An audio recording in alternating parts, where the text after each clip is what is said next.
Friends, Kris back with Through the Prism of Chrism. Thanks for being with us. We're talking this week on Watch Your Mouth, and I want you to step into my office. Let's sit down and do some Bible study from Proverbs. Today's title, A Good Sense of Rumor. Or that really would be a bad sense of rumor. You know, there are two types of sins: sensual sins that we do with our body, and social sins that we do with our mouth.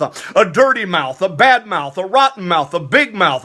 You know, the largemouth bass that was hanging on the wall, the caption underneath said, if I'd have kept my mouth shut, I wouldn't be here. So we're talking about watching your mouth, and today from Proverbs, I want to catalog a mouthful of vocal sins. Number one, sowing discord. In Proverbs 6, verse 16 through 19, 7 things that God says he hates. 3 of them deal with the mouth: a lying tongue, a false witness that speaks lies, and he that sows discord among the brethren. Have you ever been in a place and you could feel there's an undercurrent, there's talking going on, sowing discord? Second is the word slander. In Proverbs 10 and verse 18, he that utters a slander is a fool. Why is he a fool? Because you're pulling on the same end of the rope as the devil. The very word Satan means adversary or slanderer. And when you accuse the brethren, you're doing the same thing that he does.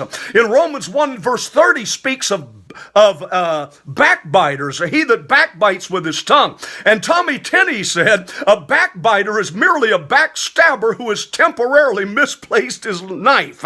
So that's character assassination, and any kind of assassination is a form of murder. Number 3 is idle chatter, or a gift of gab. People that just talk.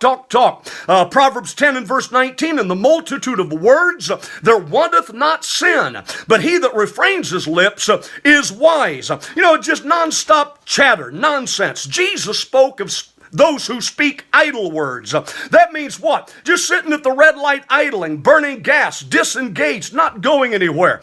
And he said, let your yea be yea and your nay be nay, because whatever goes beyond that comes from the evil one. Matthew 5 and verse 37, idle chatter. And then number 4, jabs. You know, that one that just knows how to hit under the belt and give you a jab. Proverbs 12 and verse 18, there is one who speaks like the piercings of a sword.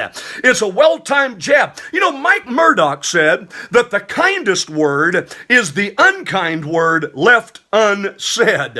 Okay? Number 5, contention. In Proverbs 15 and verse 1, a soft answer turns away wrath, but grievous words stir up strife.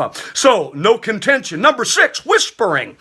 Whispering campaign. I mentioned the gift of gab. Now I got to talk about the gift of blab. Somebody said, I'm not a gossip, I'm a news analyst. No, you're not supposed to be telling that stuff. You have a good sense of rumor. Okay, Proverbs 16 and verse 28, a perverse man sows strife, and a whisperer separates the best of friends. You know, there are people that have been lifelong friends who the friendship is terminated because of a rumor that was started. Number 7, entertaining gossip. Now listen, as bad as saying it is, listening to it is just as bad, because the rumor would stop in a minute if we didn't fan it and we didn't fuel it. Look at Proverbs 17 and verse 4.